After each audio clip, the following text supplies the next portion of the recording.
A baby girl is mysteriously dropped off at an orphanage in Cleveland in 1945. Jane grows up lonely and dejected, not knowing who her parents are, until one day, in 1963, she is strangely attracted to a drifter. She falls in love with him, but just when things are looking up for Jane, a series of disasters strike. First, she becomes pregnant by the drifter, who then disappears. Second, during the complicated delivery, doctors discover that Jane has both sets of sex organs, and to save her life, they must surgically convert her to a him. Finally, a mysterious stranger kidnaps her baby from the delivery room. Reeling from these disasters, rejected from society, scorned by fate, he becomes a drunkard and a drifter.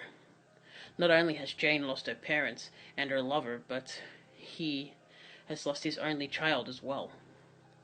Years later, in 1970, he stumbles into a lonely bar called Pub's Place and spills out his pathetic story to an elderly bartender.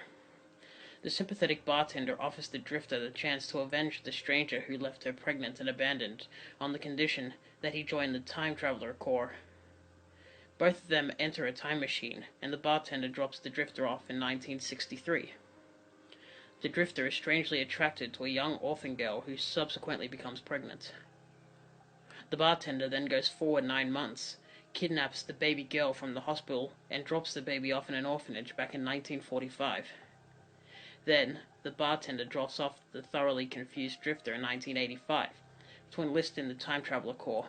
The drifter eventually gets his life together and becomes a respected and elderly member of the Time Traveler Corps, and then disguises himself as a bartender, and has his most difficult mission, a date with destiny, meeting a certain drifter at Pub's Place in 1970.